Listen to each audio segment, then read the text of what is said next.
ഇന്നത്തെ എഡിറ്റോറിയൽ നോക്കാം. Remote voting, shorter term overseas migrant should be able to avail the postal ballot system എന്നാണ് പറയുന്നത്. അപ്പോൾ ഈ എഡിറ്റോറിയൽ അനലൈസ് ചെയ്യുന്നത് പുറത്ത് ചെറിയ ആവശ്യങ്ങൾക്ക് വേണ്ടി ചെറിയ ജോലികൾക്ക് പോയി ഒരു ഷോർട്ട് ടേം പീരീഡിന് പുറത്തു പോയ രാജ്യത്തിന് പുറത്തു പോയി ജോലി ചെയ്യുന്നവർക്ക് പോസ്റ്റൽ ബാലറ്റ് സിസ്റ്റം അവൈലബിൾ ആക്കണോ വേണ്ടയോ എന്നതാണ് ഇന്നത്തെ എഡിറ്റോറിയൽ അനലൈസ് ചെയ്യുന്നത്. അപ്പം ഇതിൽ പറഞ്ഞിരിക്കുന്ന മെയിൻ കാര്യം എന്ന് പറഞ്ഞാൽ ഒരുപാട് പേര് നോൺ റെസിഡൻസ് ആയിട്ട് ഇന്ത്യൻസ് ആയിട്ടുണ്ട്. അപ്പോൾ അവർക്ക് ഈ പറഞ്ഞ എലക്ഷൻസ് മിസ്സാവരുത്, അവരുടെ മാൻഡേറ്റ് ഈ ഇലക്ഷനിൽ വോട്ട് രേഖപ്പെടുത്താനുള്ള മാൻഡേറ്റ് മിസ്സാവരുത് എന്ന രീതിയിലാണ് ഈ പറഞ്ഞ എഡിറ്റോറിയൽ അനാലിസിസ് മുമ്പോട്ട് പോകുന്നത്. India as the largest diaspora population with nearly 1.35 crore non-resident Indians spread across the globe. Many of them leave the country for short-term work and could miss out on exercising some of their rights, such as registering their vote. അപ്പോൾ ഒരുപാട് പേര് പുറത്ത് പോയി ജോലി ചെയ്യുന്നവരുണ്ട്. അപ്പോൾ അതിൽ ചില ആൾക്കാർ ഷോർട്ട് ടേം ആയിട്ട് പോകുന്നവരായിരിക്കും. അപ്പോൾ അവർക്ക് ഈ പറഞ്ഞ പോലെ റൈറ്റ് എക്സസൈസ് ചെയ്യാൻ, ഇപ്പോൾ അവരുടെ അവകാശങ്ങൾ എക്സസൈസ് ചെയ്യാൻ പറ്റാതെ, ഇപ്പോൾ വോട്ട് രജിസ്റ്റർ ചെയ്യാന്ന് പറയുന്ന അവകാശമാണ്, അപ്പോൾ അത് രജിസ്റ്റർ ചെയ്യാൻ പറ്റാതെ പോകരുത്. അതുകൊണ്ടാണ് ഇങ്ങനൊരു പോസ്റ്റൽ ബാലറ്റ് സിസ്റ്റത്തിനെ കുറിച്ച് പറയുന്നത്.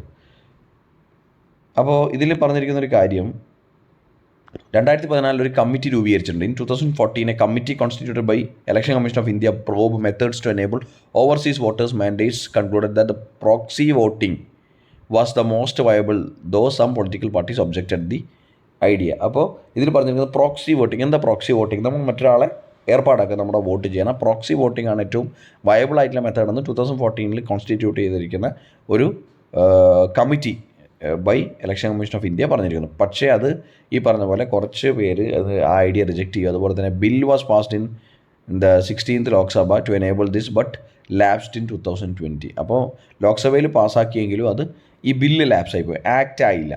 അപ്പോൾ അടുത്ത മെഷർ എന്ന് പറയുന്നത് in 2020 election commission of India approach the government to permit non resident Indians to vote via postal ballot similar to system already used by service voters, that is electronically transmitted postal ballot system which allowed registering their mandate on a downloaded ETPB electronically transmitted postal ballot system and sending it to the returning officer for the constituency. അപ്പോൾ ഇതിൽ പറഞ്ഞിരിക്കുന്നത് എന്താ, postal ballot system ഈ പറഞ്ഞ NRIസിന് കൊടുക്കാനുള്ള തീരുമാനമാണ്. അപ്പോൾ ഇത് കുറേയും കൂടെ നല്ല ഐഡിയ ആണെന്നാണ് പറഞ്ഞത്. കാരണം ഇലക്ട്രോണിക്കലി ട്രാൻസ്മിറ്റഡ് ആയിട്ടുള്ള പോസ്റ്റൽ ബാലറ്റിൽ നിന്ന് ഒരു ഡൗൺലോഡ് ചെയ്തിരിക്കുന്ന ഈ സാധനത്തിനെ സെൻഡ് ചെയ്ത് സൈൻ ചെയ്ത് എന്താണോ നിങ്ങളുടെ വോട്ട് രേഖപ്പെടുത്തി കോൺസ്റ്റിറ്റ്യുവൻസിയിലെ റിട്ടേണിംഗ് ഓഫീസർക്ക് അയക്കലാണ് ഈ പറഞ്ഞ പരിപാടി. അപ്പോൾ ഇതിൽ കുറേയും കൂടെ കോൺസുലേറ്റിലെ ഓഫീഷ്യൽസിനും മറ്റവർക്കൊക്കെ കുറേയും കൂടെ കൂടുതൽ ജോലി ഭാരം കൂടുമെങ്കിലും കുറേയും കൂടെ ട്രസ്റ്റ് വർത്തി ആയിട്ടുള്ള അല്ലെങ്കിൽ കുറച്ചും കൂടെ ക്രെഡിബിൾ ആയിട്ടുള്ള കുറച്ചും കൂടെ സുതാര്യമായിട്ടുള്ള പ്രോസസ്സാണ്. കാരണം പ്രോക്സിയെ സംബന്ധിച്ച് നമ്മളിപ്പോൾ ഒരാളെ നമ്മുടെ വോട്ട് രേഖപ്പെടുത്തുന്നതിൽ നിയോഗിക്കുന്നതിന് ആ ഒരു ഐഡിയ നോക്കുമ്പോൾ അത് വെച്ച് കമ്പയർ ചെയ്യുന്ന സമയത്ത് ഏതാണ് നല്ലത്?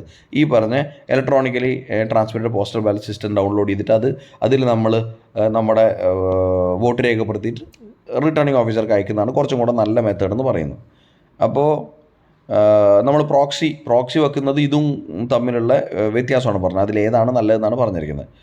അപ്പോൾ ഇതിൽ in 2014 discussion organised by the election commission of India some parties raised the question whether NRIs will get a benefit denied to internal migrant workers but the higher cost of travel back to India as opposed to travelling within is a valid reason for allowing NRIs the partially electronic postal balloting facility. അപ്പോൾ ഇതിൽ പറഞ്ഞിരിക്കുന്നത് എന്താ, 2014 discussion ആ സമയത്ത് വന്നത് എന്താണെന്ന് വെച്ചാൽ election commission of India ഇങ്ങനെ ഒരു നോൺ റെസിഡൻറ്റ് ആൾക്കാർക്ക് കൊടുക്കുമ്പോൾ, ഈ പറഞ്ഞ പോസ്റ്റൽ ബാലറ്റ് കൊടുക്കുമ്പോൾ ഇൻറ്റേർണൽ മൈഗ്രൻസ് ഉണ്ട്. ഇപ്പോൾ ഉത്തർപ്രദേശിൽ നിന്ന് കേരളത്തിൽ വന്ന് ജോലി ചെയ്യുന്നവരുണ്ട്. അപ്പോൾ ഉത്തർപ്രദേശ് അസംബ്ലി ഇലക്ഷൻ ഇവർക്ക് മത്സരിക്കുന്ന സമയത്ത് ഇവർക്ക് പോസ്റ്റൽ ബാലറ്റ് സിസ്റ്റം ഇല്ല. മത്സരിക്കുന്നതല്ല, ഈ പറഞ്ഞ ഉത്തർപ്രദേശിൽ ഒരു അസംബ്ലി ഇലക്ഷൻ ഉണ്ടെന്ന് വിചാരിക്കുക.